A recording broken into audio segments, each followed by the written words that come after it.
So for carrot juice at its best, it's better to boil, then blend, then whip, and sweeten to taste. Keep watching part 2. I'm about to give it a very good whipping. This carrot juice gonna get a very good whipping today.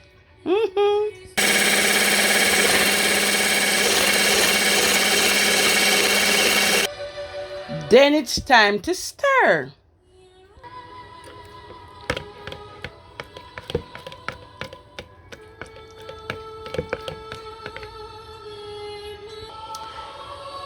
I'm gonna keep it really simple, really simple. Just the ingredients that I'm having today is basically vanilla, nutmeg, and carnation milk. Yeah? So I'm gonna sweeten to taste. Sweeten to taste. Carnation milk, nutmeg, and vanilla. That's it. You can put whatever you want to put. You can put almond and whatever ingredients you want to add to it to make it moreish. So this is how I'm doing my favorite carrot juice today, and I'm about to indulge.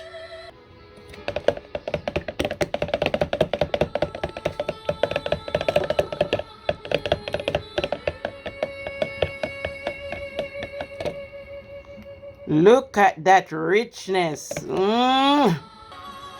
Look at that. Look at that.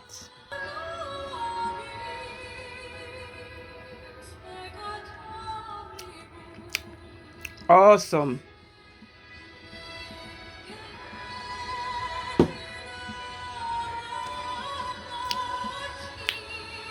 Tasty, very delicious. This is how I make my carrot juice. And you know, for best results, put it in the freezer and let it get chilled.